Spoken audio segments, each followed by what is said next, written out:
السلام علیکم ورحمۃ اللہ وبرکاتہ۔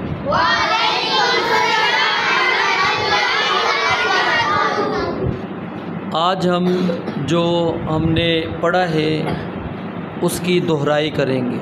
اس کی کیا کریں گے؟ دہرائی کریں گے، تاکہ جو کچھ ہم نے پڑھا ہے وہ ہمیں دوبارہ سے تازہ ہو جائے، یاد ہو جائے۔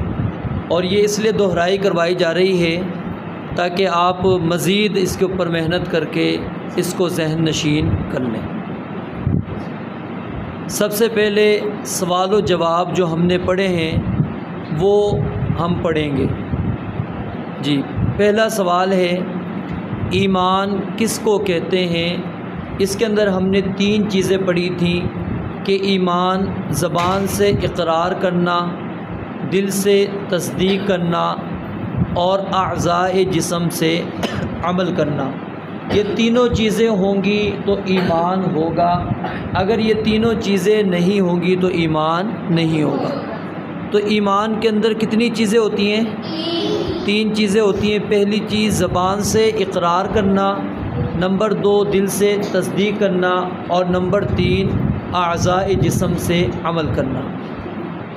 اگلا سوال یہ ہے کہ پھر مسلمان بننے کے لیے کیا کلمات پڑھے جاتے ہیں؟ یعنی بندہ دائرہ اسلام میں داخل ہوتا ہے تو ہم نے پڑھا تھا دائرہ اسلام میں داخل ہوتے وقت بندے کو یہ کلمات پڑھنے ہوں گے: اشہد ان لا الہ الا اللہ وحدہ لا شریک لہ واشہد ان محمدا عبدہ ورسولہ۔ جی اب پڑھیں میرے ساتھ: اشہد ان لا الہ الا اللہ وحدہ لا شریک لہ واشہد ان محمدا عبدہ ورسولہ۔ اگلا سوال تھا کہ اس کلمہ شہادت جب بندہ دائرہ اسلام میں داخل ہو رہا ہے، اس نے پڑھا ہے، اس کا معنی اور مفہوم کیا ہے؟ تو اس کے اندر یہ جو آپ کے سامنے نظر آ رہا ہے آپ کو، یہ صرف ترجمہ لکھا ہوا ہے۔ مفہوم میں نے آپ کو تفصیل کے ساتھ بتلا دیا تھا کلمہ شہادت کے اندر کیا چیز ہوتی ہے۔ میں گواہی دیتا ہوں کہ اللہ تعالیٰ کے سوا کوئی معبود نہیں، وہ اکیلا ہے، اس کا کوئی شریک نہیں، اور میں گواہی دیتا ہوں کہ بے شک محمد صلی اللہ علیہ وآلہ وسلم اللہ تعالیٰ کے بندے اور رسول ہیں۔ اگلا سوال ہے اللہ تعالیٰ کی پہچان۔ اللہ تعالیٰ کو ہم کس طرح پہچانیں گے؟ اس کے اندر موٹی سی چیزیں میں نے آپ کو بتلائی تھی کہ اللہ تعالیٰ نے کائنات میں جتنی بھی چیزیں رکھی ہیں، یہ آسمان، یہ زمین، یہ چاند، یہ ستارے، ان ساری چیزوں کے ذریعے سے ہم کس کو پہچان سکتے ہیں؟ اللہ تعالیٰ کو۔ ٹھیک ہے، یہ دن کا آنا، رات کا آنا، پھر موسموں کی تبدیلی، بارش کا ہونا، ہواؤں کا چلنا، یہ ساری چیزیں جو ہیں ہمیں اس چیز کی طرف لے کر جاتی ہیں کہ اس کا کوئی نہ کوئی خالق ہے، صانع ہے، بنانے والا کوئی نہ کوئی موجود ہے، اور وہ کون ہے؟ اللہ تعالیٰ ہے۔ تو اللہ تعالیٰ کو ہم کس طرح پہچانیں گے؟ کائنات کے اندر غور و فکر کرنے سے۔ کس طرح پہچانیں گے؟ کائنات کے اندر جب آپ سے یہ سوال پوچھا جائے گا نا کہ ہم اللہ تعالیٰ کو کیسے پہچان سکتے ہیں، تو آپ نے جواب دینا ہے کہ کائنات کے اندر غور و فکر، تدبر کر کے۔ پھر اگلا سوال آپ سے اس پر یہ ہوگا کہ کائنات میں غور و فکر کیسے کریں گے؟ تو پھر آپ بتائیں گے کہ اللہ تعالیٰ نے بے شمار اپنی نشانیاں اس کے اندر رکھی ہیں، جیسا کہ دن ہے، رات ہے، چاند، ستارے، یہ آسمان، یہ زمین، یہ پہاڑ، یہ ساری چیزیں آپ دیگر جانوروں کے نام، مخلوقات کے نام لے سکتے ہیں۔ یہ سب کے سب اس کے ذریعے سے ہم اللہ تعالیٰ کی پہچان کر سکتے ہیں۔ اگلا سوال یہ ہے کہ اللہ تعالیٰ کے بارے میں آپ کیا جانتے ہیں؟ یعنی ایک سوال آپ کو یہ بھی کہا تھا کہ آپ لوگ کیا جانتے ہیں، تو آپ نے اس کا جواب اپنے اعتبار سے ہر ایک نے دیا تھا کہ میں اللہ تعالیٰ کو اس طرح جانتا ہوں۔ تو اللہ تعالیٰ کو پہچاننا، اللہ تعالیٰ کے بارے میں جاننا یہ ضروری ہے۔ فَاعْلَمْ أَنَّهُ لَا إِلَٰهَ إِلَّا اللَّهُ، کہ علم حاصل کرو، جان لو کہ اللہ تعالیٰ کے سوا کوئی بھی حقیقی معبود نہیں۔ تو یہ علم حاصل کرنا، یہ جاننا ہر ایک کے لیے انتہائی ضروری ہے۔ اگلا سوال تھا کہ عبادت کی اقسام۔ عبادت کی ہم نے 3 قسمیں پڑھی تھی۔ عبادت کی کتنی قسمیں پڑھی تھی؟ ایک قسم ہم نے پڑھی تھی قولی عبادت، یعنی جو ہم زبان سے ادا کرتے ہیں، اور دوسری بدنی عبادت۔ دوسری کیا پڑھی تھی؟ جس کے اندر ہم اپنا بدن استعمال کرتے ہیں۔ اور تیسری چیز ہم نے پڑھی تھی مالی عبادت، کہ جس کے اندر ہم اپنا مال خرچ کرتے ہیں، جس کے اندر اپنا مال ہم خرچ کرتے ہیں، اس ذریعے سے یہ عبادت کی یعنی کہ 3 قسمیں ہم نے پڑھی تھی، قولی عبادت، بدنی عبادت اور مالی عبادت۔ اب قولی عبادت کے اندر کیا کیا چیز آتی ہے؟ جیسے قرآن مجید کی تلاوت کرنا، یہ ذکر و اذکار آپ کرتے ہیں، صبح شام کے اذکار کرتے ہیں، مسجد میں داخل ہونے کی دعا پڑھ رہے ہیں، مسجد سے باہر نکلنے کی، واش روم میں جانے کی، باہر نکلنے کی، کھانا کھانے سے پہلے کی دعا، کھانا کھانے کے بعد کی دعا، یہ ساری چیزیں اذکار کہلاتے ہیں۔ یہ کیا کہلاتے ہیں؟ اذکار کہلاتے ہیں، ذکر و اذکار کرنا۔ پھر درود و سلام پڑھنا، یہ نبی علیہ الصلوۃ والسلام پر ہم درود جو پڑھتے ہیں نماز کے اندر، اللہم صلی علی محمد وعلی آل محمد، یہ پورا درود و سلام پڑھنا، یہ قولی عبادت ہے۔ یہ کیا کہلائیں گی؟ اگلی عبادت تھی بدنی عبادت۔ بدنی عبادت سے مراد کیا تھا؟ جیسے کہ نماز پڑھنا۔ اب اس کے اندر ہمارے کیا نام ہے، یہ اعضاء استعمال ہو رہے ہیں۔ اب نماز کے اندر قولی عبادت بھی ہو رہی ہے، یعنی جو زبان سے کلمات پڑھیں گے وہ قولی عبادت ہے، رکوع کر رہے ہیں یہ بدنی عبادت ہو جائے گی، ٹھیک ہے، آپ قیام کر رہے ہیں بدنی عبادت ہے، سجدہ کر رہے ہیں بدنی عبادت ہے۔ تو یعنی اس کے اندر قولی بدنی دونوں عبادات موجود ہیں۔ حج کرنا، حج کے اندر مکمل طور پر آپ کیا ہے وہ بدنی عبادت کر رہے ہیں، اللہ کے راستے میں جہاد کرنا۔ تیسری قسم تھی مالی عبادت، جیسے زکوٰۃ ادا کرنا، صدقہ خیرات کرنا، یہ کیا ہے؟ مالی عبادت ہے۔ اگلا سوال تھا کہ توحید کسے کہتے ہیں؟ توحید اللہ تعالیٰ کو ایک ماننا اور ایک کہنا، یعنی اللہ کو ایک ماننا بھی ہے اور زبان سے کہنا بھی ہے کہ اللہ تعالیٰ اکیلا ہے۔ اللہ تعالیٰ کیا ہے؟ اکیلا ہے۔ جی، اس کے بعد اگلا سوال تھا کہ توحید کی کتنی قسمیں ہیں؟ تو 3 قسمیں ہم نے پڑھی تھی، کون کون سی ہے؟ جی وہ اگلے سوال کے اندر آئے گا کہ توحید کی 3 قسمیں تھی، ربوبیت، الوہیت، اسماء و صفات۔ پھر اس کی آگے ہم نے تفصیل پڑھی تھی۔ توحید الوہیت کا مطلب تھا کہ ہر قسم کی عبادت کو صرف اللہ تعالیٰ کے لیے ہی خاص کرنا، اور اس کے علاوہ ہر کسی کی عبادت کی نفی کرنا، چاہے وہ فرشتہ ہو یا رسول ہو، کوئی بھی ہو، ٹھیک ہے، سب کی عبادت سے آپ نے نفی کرنی ہے۔ پھر اس کے بعد تھا توحید ربوبیت۔ توحید ربوبیت کیا ہے؟ کہ اس پوری کائنات کا حقیقی خالق اور مالک کس کو ماننا؟ اللہ تعالیٰ کو، اکیلا حقیقی خالق صرف اللہ تعالیٰ کو مانا جائے کہ وہی خالق ہے، وہی مالک ہے۔ توحید اسماء و صفات سے کیا مراد تھا؟ کہ اللہ تعالیٰ کے تمام نام، اب میں نے بتایا تھا کہ اللہ تعالیٰ کے نام کیا ہیں، ہم اس کو شمار ہی نہیں کر سکتے، ہمیں پتہ ہی نہیں ہے، اللہ رب العالمین ہی اس کے بارے میں جانتے ہیں۔ اللہ تعالیٰ کے جتنے بھی نام ہیں اور جتنی بھی اللہ تعالیٰ کی صفات ہیں ان کو تبدیل کیے بغیر اسی طرح ماننا، اس کو توحید اسماء و صفات کہتے ہیں۔ جی اگلا سوال ہے کہ شرک کسے کہتے ہیں؟ اللہ تعالیٰ کی ذات، اللہ تعالیٰ کی صفات اور عبادات میں کسی اور کو شریک کرنا یا شریک سمجھنا، اس کو شرک کہتے ہیں۔ پھر اس کے بعد تھا کہ اللہ تعالیٰ کی عبادت میں شریک کرنے کا کیا مطلب ہے، یعنی 3 لفظ اس کے اندر ہم نے پڑھے تھے نا، عبادت کے اندر، اللہ کی ذات میں اور اللہ کی صفات میں۔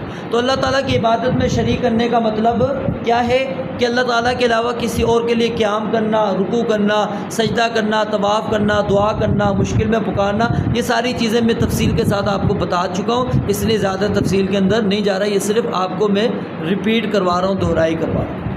جی اگلا سوال تھا پھر اللہ تعالیٰ کی صفات میں شریک کرنے کا کیا مطلب ہے، کیسے ہمیں پتہ لگے گا کہ ہم نے اللہ تعالیٰ کی صفت کے اندر شریک کر دیا ہے؟ تو اللہ تعالیٰ کی یعنی جتنی بھی صفات ہیں وہ کسی اور کے اندر بندہ مان لے، جیسے غیب کا علم تھا کسی اور کے لیے مانتا ہے تو اس کو کیا کہ دیتے ہیں؟ اللہ تعالیٰ کی صفات میں شریک ٹھہرانا۔ پھر اس کے بعد تھا اللہ تعالیٰ کی ذات میں شریک کرنے سے کیا مراد ہے؟ اللہ تعالیٰ کی ذات میں شریک کرنے سے مراد یہ کہ اللہ تعالیٰ کی اولاد ماننا، اللہ تعالیٰ کی بیوی ماننا، ٹھیک ہے، تو یہ کیا ہے؟ اللہ تعالیٰ کی ذات کے اندر شراکت ہے۔ پھر ہم نے یہ بات پڑھی تھی کہ سب سے بڑا گناہ کون سا ہے؟ شرک، ٹھیک ہے۔ اس کے بعد قرآن مجید کے متعلق ہم نے کچھ سوال و جواب پڑھے تھے، وہ اب دہرائی کرتے ہیں اس کی۔ پہلا سوال ہم نے پڑھا تھا قرآن مجید کیا چیز ہے، اس کو 2 حصوں میں ہم نے تقسیم کیا تھا۔ پہلی چیز کہ یہ اللہ تعالیٰ کا کلام ہے، اور نمبر 2 یہ آخری آسمانی کتاب ہے جو رسول اللہ صلی اللہ علیہ وسلم پر نازل ہوئی ہے۔ اگلا سوال یہ کہ قرآن مجید کو زیادہ کیوں پڑھا جاتا ہے؟ ہم قرآن مجید کو زیادہ کیوں پڑھتے ہیں؟ یا قرآن مجید کو قرآن، ہم نے یہ بھی سوال پڑھا تھا کہ قرآن کو قرآن کیوں کہتے ہیں؟ کیونکہ وہ زیادہ پڑھا جاتا ہے۔ اب قرآن مجید زیادہ کیوں پڑھا جاتا ہے؟ اس وجہ سے کہ اس سے ہدایت ملتی ہے۔ اس سے کیا ملتی ہے؟ ہدایت ملتی ہے۔ پھر جب بندہ قرآن مجید کو پڑھتا ہے، اس کے مطابق عمل کرتا ہے، تو وہ جنت کا مستحق بن جاتا ہے، جہنم سے بچ جاتا ہے۔ قرآن مجید کس نبی پر نازل ہوا تھا؟ حضرت محمد مصطفیٰ صلی اللہ علیہ وآلہ وسلم پر اللہ رب العالمین نے قرآن مجید کو نازل کیا۔ قرآن مجید کب نازل ہوا تھا؟ رمضان المبارک میں۔ کب نازل ہوا تھا؟ اچھا، اب ایک کس رات میں؟ رمضان المبارک کی کس رات میں نازل ہوا؟ اس رات کو کیا کہتے ہیں؟ لیلۃ القدر۔ اس کو کیا کہتے ہیں؟ لیلۃ القدر کہتے ہیں۔ قرآن مجید کی پہلی وحی کہاں پر نازل ہوئی تھی؟ غار حرا کے اندر۔ غار حرا کے اندر پہلی وحی قرآن مجید کی نازل ہوئی تھی۔ سب سے پہلے وحی کون سی نازل ہوئی، یعنی کون سی صورت اللہ رب العالمین نے نازل کی تھی؟ سورۃ العلق۔ سورۃ العلق وہ کون سی صورت ہے جس کے شروع میں بسم اللہ نہیں ہے؟ سورہ توبہ۔ سورہ توبہ، ٹھیک ہے۔ قرآن مجید میں کتنے انبیاء کرام علیہ السلام کے نام؟ سوال تو پورا ہونے دو۔ قرآن مجید میں کتنے انبیاء کرام علیہ السلام کے نام پر صورتیں ہیں؟ 8 صورتیں ہیں۔ وہ کون سی آیت ہے جس میں تمام حروف تہجی موجود ہیں؟ سورۃ الفتح کی آخری آیت۔ سورۃ الفتح کی آخری آیت۔ اور یہ سورۃ الفتح کون سے سپارے میں؟ 26ویں۔ کون سے سپارے میں؟ 26ویں سپارے میں۔ قرآن مجید کی کتنی صورتیں خواتین کے نام پر ہے؟ ایک ہے، اور وہ کون سی ہے؟ سورہ مریم۔ سب سے زیادہ مدنی صورتیں کس پارے کے اندر موجود ہیں؟ ہاں جی، 28ویں پارے کے اندر سب سے زیادہ قرآن مجید کی صورتیں ہیں۔ کون سی؟ مدنی۔ اور مکی صورتوں کی تعداد کتنی ہے؟ 86 86۔ اور مدنی صورتوں کی تعداد کتنی ہے؟ 28 شاباش۔ قرآن مجید میں سب سے زیادہ کس نبی کا تذکرہ موجود ہے؟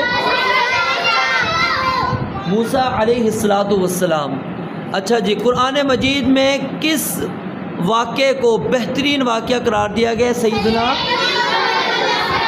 یوسف علیہ السلام کے واقعے کو اللہ تعالیٰ نے احسن القصص، بہترین واقعہ قرار دیا ہے۔ قرآن مجید کے ایک حرف پڑھنے پر کتنی نیکیاں ملتی ہیں؟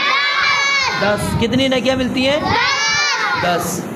وہ کون سی صورت ہے جس کو ایک مرتبہ پڑھنے سے 10 پاروں کا اجر ملتا ہے؟ سورۃ الاخلاص۔ 3 مرتبہ پڑھیں گے تو کتنا اجر مل جائے گا؟ ایک قرآن کا، ایک قرآن مجید کا۔ جی آگے، قرآن مجید میں کتنے انبیاء کرام علیہ السلام کا تذکرہ ہے؟ 25، ٹھیک ہے، 25 نبیوں کا ذکر ہے۔ ہاں جی، خاموشی سے سننا ہے اب۔ جی اگلا ہمارا سیکشن ہے سوال و جواب کے اندر سیرت النبی صلی اللہ علیہ وآلہ وسلم، یعنی نبی مکرم صلی اللہ علیہ وسلم کی سیرت کے متعلق جو ہم نے چند سوالات پڑھے وہ ہیں۔ پہلا سوال یہ ہے کہ نبی کریم صلی اللہ علیہ وآلہ وسلم کی سیرت کے کتنے حصے تھے؟ 3۔ کتنے حصے ہیں؟ 3۔ کون کون سے ہیں وہ حصے؟ نمبر 1 نبوت سے پہلے کی زندگی، نمبر 2 مکی زندگی، اور نمبر 3 مدنی زندگی۔ اب نبوت کی جو زندگی ہے وہ کتنی تھی؟ 40 سال۔ نبوت سے پہلے کی زندگی کتنی ہے؟ 40 سال کی عمر میں اللہ کے نبی علیہ السلام کو اللہ تعالیٰ نے نبی بنایا تھا، تو 40 سال کی زندگی نبوت سے پہلے کی زندگی ہے۔ اور مکی زندگی کتنی ہے؟ 13 سال۔ اور مدنی زندگی کتنی ہے؟ 10 سال۔ اس کے بعد تھا سوال کہ نبی علیہ السلام کی پیدائش مبارک کب ہوئی؟ 9 ربیع الاول۔ 9 ربیع الاول بروز سوموار کو نبی علیہ السلام کی پیدائش ہوئی۔ نبی کریم صلی اللہ علیہ وسلم کا نام کس نے رکھا تھا؟ آپ علیہ السلام کے دادا نے۔ دادا کا نام کیا تھا؟ عبد المطلب، ٹھیک ہے۔ نبی کریم صلی اللہ علیہ وسلم کے والد محترم کا نام کیا تھا؟ حضرت عبداللہ۔ آپ کی والدہ کا نام کیا تھا؟ آمینہ بنت وہب۔ آمینہ بنت وہب۔ نبی علیہ السلام کے والد محترم کی وفات کب ہوئی تھی؟ نبی علیہ السلام کی یعنی ابھی نبی علیہ الصلوۃ والسلام پیدا ہی نہیں ہوئے تھے، اس دنیا میں آنے سے پہلے ہی آپ کے والد چلے گئے تھے دنیا سے۔ جی، نبی علیہ الصلوۃ والسلام کی والدہ محترمہ کا انتقال کب ہوا؟ جب نبی علیہ الصلوۃ والسلام کی عمر کتنی تھی؟ 6 سال۔ کتنی تھی؟ 6 سال۔ میزبان رسول کی صحابی کو کہا جاتا ہے سیدنا ابو ایوب انصاری رضی اللہ تعالیٰ عنہ کو، سیدنا ابو ایوب انصاری رضی اللہ تعالیٰ عنہ کو۔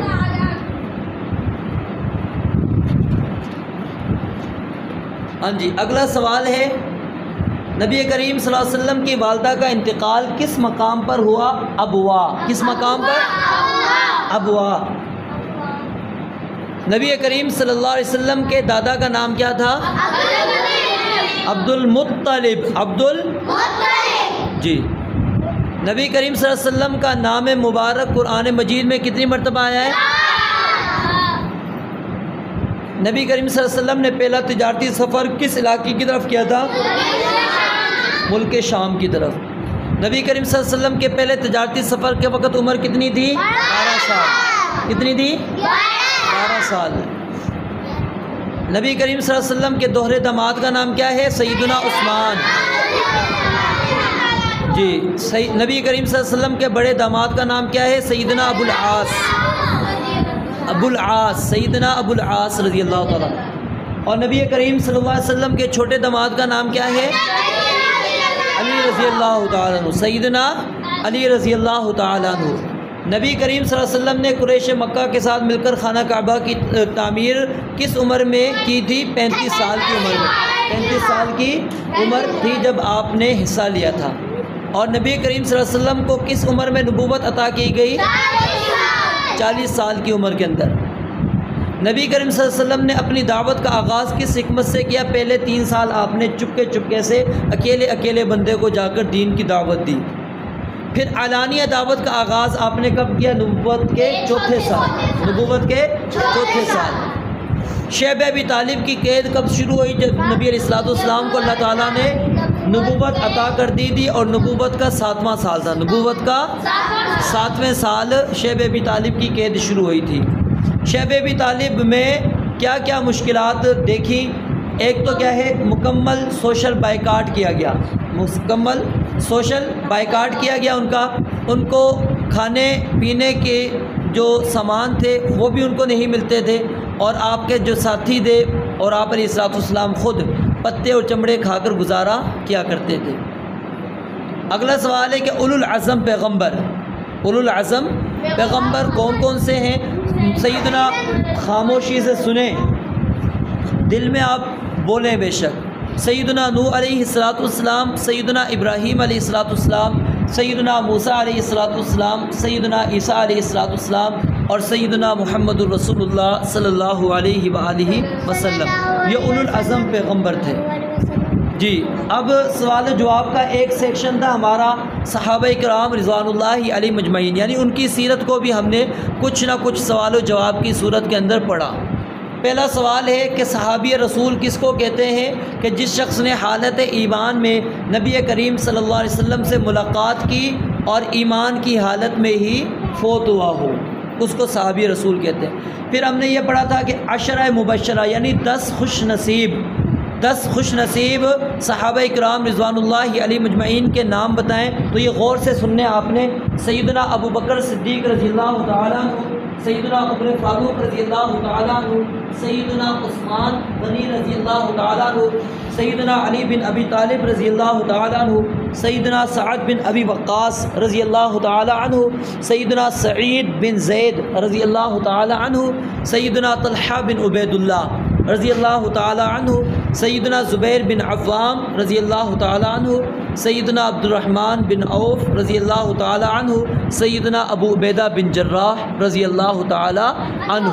تو یہ 10 نام اچھی طرح ذہن نشین کرنے ہیں آپ نے، کیونکہ ہمیں نبی علیہ الصلوۃ والسلام کے ساتھ آپ کے جو ساتھی تھے، آپ کے جو صحابہ تھے، ان کے بارے میں بھی ہمیں معلومات ہونی چاہیے۔ تو خلفائے راشدین کون کون سے ہیں؟ سیدنا ابو بکر صدیق رضی اللہ تعالیٰ عنہ، سیدنا عمر فاروق رضی اللہ تعالیٰ عنہ، سیدنا عثمان غنی رضی اللہ تعالیٰ عنہ اور سیدنا علی رضی اللہ تعالیٰ عنہ۔ یہ ترتیب کے ساتھ پہلے خلیفہ ابو بکر ہیں، دوسرے عمر فاروق ہیں، اور تیسرے عثمان غنی ہیں، اور چوتھے علی المرتضیٰ ہیں رضی اللہ عنہ۔ سب سے زیادہ احادیث کس صحابی رسول سے مروی تھی؟ سیدنا ابو ہریرہ، سیدنا ابو ہریرہ رضی اللہ تعالیٰ عنہ، ان سے سب سے زیادہ احادیث ہیں۔ وہ کون سے صحابی رسول ہیں جن کا نام قرآن مجید کے اندر آیا؟ زید رضی اللہ تعالیٰ، سیدنا زید بن ثابت ہے، جن کو زید بن محمد بھی کہا جاتا تھا۔ غسیل الملائکہ یعنی جن کو فرشتوں نے غسل دیا تھا، وہ کون سے صحابی رسول ہیں؟ سیدنا حنظلہ رضی اللہ تعالیٰ، سیدنا حنظلہ رضی اللہ تعالیٰ عنہ۔ جی، امین امت کس صحابی کا اعزاز ہے؟ امین امت کس صحابی کا اعزاز ہے؟ سیدنا ابو عبیدہ بن جراح رضی اللہ تعالیٰ عنہ کو امین امت کہا جاتا ہے۔ دو مؤذن رسول یعنی جن کو نبی علیہ الصلوۃ والسلام نے اذان دینے کے لیے مقرر کیا تھا، سیدنا بلال رضی اللہ تعالیٰ عنہ اور سیدنا ابو محذورہ رضی اللہ تعالیٰ عنہ۔ نبی کریم صلی اللہ علیہ وسلم نے کن صحابہ کرام رضوان اللہ علیہ مجمعین کی ابتدا میں نماز پڑھی تھی؟ ایک تو سیدنا ابو بکر صدیق رضی اللہ تعالیٰ عنہ ہے، اور دوسرے سیدنا عبد الرحمن بن عوف رضی اللہ تعالیٰ عنہ ہیں۔ سب سے پہلے مسلمان ہونے والے جو ہیں وہ کون تھے؟ مردوں کے اندر سیدنا ابو بکر صدیق رضی اللہ تعالیٰ عنہ تھے، عورتوں کے اندر آپ کی پہلی بیوی سیدہ خدیجہ رضی اللہ تعالیٰ عنہ تھی، اور بچوں کے اندر سیدنا علی المرتضیٰ رضی اللہ تعالیٰ عنہ تھے، اور غلاموں کے اندر سیدنا زید بن حارثہ رضی اللہ تعالیٰ عنہ تھے۔ سب سے پہلے مبلغ صحابی رسول کون تھے جو مکہ سے باہر تبلیغ کے لیے گئے تھے؟ سیدنا مصعب بن عمیر رضی اللہ تعالیٰ عنہ۔ پھر اگلا ہمارا ایک سیکشن ہوتا تھا ادب اور اخلاق کے متعلق۔ ادب اور اخلاق کے اندر ہم نے سب سے پہلی چیز پڑھی تھی کھانے کے آداب، کیونکہ سب سے زیادہ چیزیں ہم کھاتے ہی کھانا ہے نا، کھانا ہوتا ہے، پھر چیزیں کھانی ہوتی ہیں، پانی بھی پینا ہوتا ہے، تو اس لیے یہ سب سے پہلے آداب آپ کو بتائے تھے۔ تو پہلا ادب آپ کو یہ بتایا تھا کہ کھانا کھانے سے پہلے ہاتھ دھونے ہیں، لیکن بازار سے ہم نے چپس لے کر کھانی ہوتی ہے، ہاتھ دھونے کی ضرورت نہیں، گندے ہیں کوئی مسئلہ نہیں، سب کچھ جائے پیٹ کے اندر۔ تو کھانا ہی صرف روٹی کھاتے وقت ہاتھ نہیں، ہر چیز کھانے سے پہلے ہاتھ دھونے چاہیے۔ نمبر 2 تھا کھانا کھانے سے پہلے کیا پڑھنا ہے؟ بسم اللہ۔ کیا پڑھنی ہے؟ صرف بسم اللہ پڑھنی ہے۔ میں نے بتایا تھا بسم اللہ الرحمن الرحیم نہیں پڑھنا، صرف بسم اللہ پڑھنی ہے۔ بھول کی صورت کے اندر جب بھول ہو جائے، بندہ پڑھ نہ سکے، تو اس وقت کیا پڑھے گا؟ بسم اللہ فی اولی و آخری۔ کیا پڑھے گا؟ بسم اللہ فی اولی، کیا پڑھیں گے؟ ایک آواز آنی چاہیے سب کی، کیا پڑھیں گے؟ بسم اللہ فی اولی و آخری۔ اچھا جی، اور نمبر 5 یہ چیز تھی کہ اپنے سامنے سے کھانا کھانا ہے، اپنے سامنے سے کھانا کھانا ہے۔ اور نمبر 4 دائیں ہاتھ سے کھانا کھانا ہے۔ کہاں سے کھانا کھانا ہے؟ دائیں ہاتھ سے کھانا کھانا ہے۔ اور نمبر 7 ترتیب الٹ ہو گئی۔ نمبر 6 مل کر کھانا، اور نمبر 7 کیا ہے؟ کھانے میں ایب نہ نکالنا۔ اور نمبر 8 جب ہم کھانا کھا کر فارغ ہو جائیں تو پھر اپنے دعا پڑھنی ہے۔ اب پہلے میں پڑھوں گا، اس کے بعد آپ پڑھیں گے۔ الحمدللہ الذی اطعمنی ھذا ورزقنیہ من غیر حول منی ولا قوة۔ الحمدللہ الذی اطعمنی ھذا ورزقنیہ من غیر حول منی ولا قوة۔ اس کے بعد ہم نے وضو کا طریقہ پڑھا تھا۔ کیا پڑھا تھا؟ وضو کا طریقہ۔ جی ترتیب سے دیکھتے جائیے۔ وضو کے شروع میں آپ نے کیا پڑھنی ہے؟ بسم اللہ۔ چلیں آگے چلا دیں، ٹھیک ہے۔ وضو میں سب سے پہلے کیا؟ وضو کے شروع میں کیا پڑھنی ہے؟ بسم اللہ پڑھنی ہے، ٹھیک ہے، صرف بسم اللہ۔ اور وضو ہم نے کس سے کرنا ہے؟ پاک پانی سے۔ کس سے کرنا ہے؟ ہر وضو کے ساتھ مسواک کر لیں، یہ افضل ہے، زیادہ بہتر ہے، مسواک کریں۔ پہلے اپنی ہتھیلیاں 3 مرتبہ دھونی ہے. سب سے پہلے کیا ہے؟ اپنی ہتھیلیاں 3 مرتبہ دھونی ہے. اس کے بعد 3 مرتبہ آپ نے کلی کرنا ہے اور ناک میں بھی پانی ڈالنا ہے. یعنی ایک ہی چلو میں آپ نے لیا، وہی اسی سے آپ کلی بھی کریں اور ناک میں بھی پانی اوپر چڑھائیں گے اور الٹے ہاتھ سے کیا ہے ناک کو آپ جھاڑیں گے. پھر 3 دفعہ اپنا چہرہ دھونا ہے. چہرے دھونے میں نے آپ کو پورا بتایا تھا، مکمل دھونا ہے. پھر اس کے بعد 3 دفعہ اپنے دونوں ہاتھ کوہنیوں تک، ٹھیک ہے، یہ کوہنیاں اس کے اندر شامل ہیں، کوہنیوں سمیت وہ مکمل طور پہ دھونی ہے. اور میں نے آپ کو بتایا تھا ہاتھ سے مراد کیا ہے، یہ انگلیوں سے لے کر پورا. پھر اس کے بعد کیا ہے، سر کا مسح کرنا ہے. سر کا کیا کرنا ہے؟ آگے سے شروع کرنا ہے، پیچھے گدی تک لے کے جانا ہے. یعنی اپنے دونوں ہاتھوں سے مسح کریں، سر کے شروع سے ابتدا کر کے گردن کے پچھلے حصے تک لے جائیں اور پھر وہاں سے واپس شروع والے حصے تک لے کر آئیں گے. اس کے بعد پھر کیا کرنا ہے، آپ نے کانوں کے اندر پھر کیا کرنا ہے، کانوں کے اندر آپ نے انگلیاں ڈالنی ہے اور پھر کانوں کا آپ نے اس انداز کے اندر کیا کرنا ہے، مسح کرنا ہے. اور یہ کانوں کا مسح 1 مرتبہ ہے، سر کا مسح بھی 1 مرتبہ ہے. پھر اس کے بعد آپ نے دونوں پاؤں ٹخنوں تک، دونوں پاؤں کیا ہیں، ٹخنے شامل ہیں اس کے اندر، یعنی ٹخنوں سے اوپر تک آپ نے دونوں پاؤں کو 3 مرتبہ دھونا ہے. کتنی مرتبہ؟ اور یہ بھی چیز آپ کو میں نے بتلائی تھی کہ جو آپ اعضائے جسم دھوئیں گے، ٹھیک ہے، جو وضو کے اعضاء دھو رہے ہیں وہ 1 مرتبہ بھی دھو سکتے ہیں، 2 مرتبہ بھی اور 3 مرتبہ بھی. 3 سے زیادہ نہیں کرنا، 3 سے زیادہ یا 1 مرتبہ دھو لیں یا 2 مرتبہ یا 3 مرتبہ.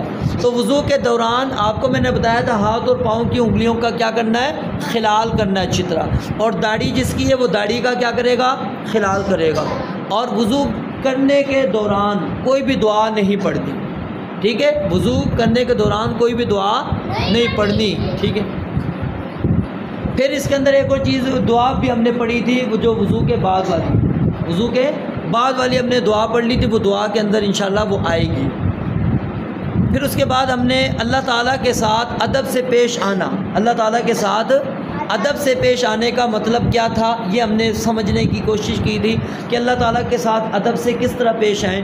پہلی چیز ہم نے یہ پڑھی تھی کہ اللہ تعالیٰ کی تعظیم کریں، اللہ تعالیٰ کی تعظیم کریں، اس کی عزت کریں، تعظیم ہیں.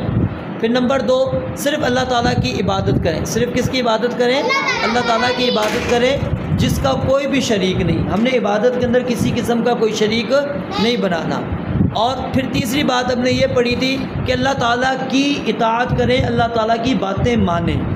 پھر چوتھی بات ہم نے یہ پڑھی تھی اللہ تعالیٰ کے ساتھ ادب سے پیش آنے کا مطلب کیا ہے کہ اللہ تعالیٰ کی نافرمانی سے باز رہیں، دور رہیں، اللہ کی نافرمانی نہ کریں. اور نمبر 5 کیا ہے، اللہ تعالیٰ کے جو فضل تھا، اللہ تعالیٰ کا جو احسان ہے، جو اللہ تعالیٰ نے ہم پر اپنی بے شمار نعمتیں کر رکھی ہیں، اس پر اللہ تعالیٰ کی تعریف بیان کریں، حمد و ثنا بیان کریں، اس کا اظہار تشکر کریں، ٹھیک ہے. اور پھر چھٹی چیز ہم نے یہ پڑھی تھی کہ اللہ تعالیٰ نے جو ہمارے متعلق فیصلے کر دیے ہیں، اللہ تعالیٰ کے فیصلوں پر ہم نے کیا کرنا ہے، صبر کرنا ہے، اللہ تعالیٰ کے فیصلوں پر ہم نے راضی رہنا ہے. پھر ہم نے پڑھا تھا کہ نبی علیہ السلام کے ساتھ ادب کے ساتھ، نبی علیہ السلام کے ساتھ ادب کے ساتھ پیش آنے کا کیا مطلب ہے. اس کے اندر بھی ہم نے 7 پوائنٹ پڑھے تھے. پہلا پوائنٹ ہم نے یہ پڑھا تھا کہ نبی علیہ السلام کی اتباع کی جائے، آپ کی پیروی کی جائے، آپ کے پیچھے چلا جائے. جس بات کا آپ علیہ السلام حکم دے دیں اس کو ہم نے مکمل طور پر اختیار کرنا ہے، وہ کام کرنا ہے. اور پھر دوسری چیز تھی جو آپ نے ہمیں حکم دے دیا ہے اس میں آپ کی اطاعت کریں گے، آپ کی نافرمانی نہیں کریں گے، نافرمانی سے دور رہیں گے. پھر اسی طرح جن چیزوں کی آپ نے ہمیں خبر دی ہے، جو بتلا دیا کہ اللہ تعالیٰ ہے، رسول آئے تھے، ٹھیک ہے، فرشتے ہیں، جنات ہیں، جنت ہے، جہنم ہے، مرنے کے بعد بندہ کہاں پر جاتا ہے، یہ ساری چیزیں جو ہمیں بیان کر دی ہیں ان سب کو ہم مانیں گے، ان کی تصدیق کریں گے. اور پھر اسی طرح ہم نے یہ بات پڑھی تھی کہ بدعت سے دور رہنا ہے اور سنت پر جو نبی علیہ السلام کا طریقہ ہے اس پر کسی قسم کی کوئی زیادتی نہیں کریں گے. بس جتنا آپ نے ہمیں حکم دیا ہے ہم اتنا ہی کریں گے، اپنی طرف سے کچھ بھی اضافہ اس کے اندر نہیں کریں گے. تو بدعت سے اپنے آپ کو دور رکھیں گے. پھر اسی طرح ہم نے یہ بات پڑھی تھی کہ خود سے اور تمام لوگوں سے بھی زیادہ، یعنی سب سے زیادہ کائنات کے اندر اگر ہم محبت کریں تو کس سے کریں گے؟ رسول اللہ صلی اللہ علیہ وآلہ وسلم سے. اور پھر اسی طرح ایک ادب آپ کا یہ بھی ہم نے پڑھا تھا کہ آپ کی تعظیم کریں گے اور آپ کی سنت کی تائید کریں گے، مدد کریں گے ہم، یعنی اس کو نافذ بھی کریں گے اپنے اوپر بھی اور لوگوں کو بھی بتلائیں گے کہ یہ نبی علیہ الصلوۃ والسلام کا طریقہ ہے، آپ علیہ الصلوۃ والسلام نے یہ عبادت اس طریقے سے ادا کی ہے۔ تو یہ تھا نبی علیہ الصلوۃ والسلام کے ساتھ ادب کے ساتھ پیش آنا۔ پھر اس کے بعد ہم نے پڑھا تھا والدین کا ادب و احترام۔ والدین کا ادب و احترام کیسے ہم کریں گے؟ نمبر 1، اللہ تعالیٰ کی نافرمانی کے سوا، اللہ تعالیٰ کی نافرمانی کے سوا دیگر چیزوں میں والدین کا حکم ماننا ہے، یعنی جہاں پر اللہ تعالیٰ کی نافرمانی ہوگی وہاں پر والدین کی بات ہم نہیں مانیں گے، اور جہاں پر نہیں ہے وہاں پر ہم والدین کی بات مانیں گے، ان کا حکم ماننا ہم پر کیا ہے؟ ضروری ہے، لازم ہے۔ پھر دوسرا ادب ہم نے یہ پڑھا تھا، دوسرا ادب ان کی خدمت کرنا، ان کی کیا کرنا؟ خدمت کرنی ہے۔ نمبر 3، انہیں سہارا دینا۔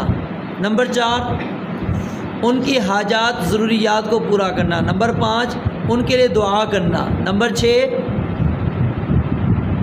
ان کے ساتھ ادب سے بات کرنا اور انہیں اف تک نہ کہنا، اور یہ اگر اف کہتے ہیں تو یہ ادنا درجے کی زبان سے گستاخی ہے جو ہم اپنے والدین کے ساتھ کرتے ہیں۔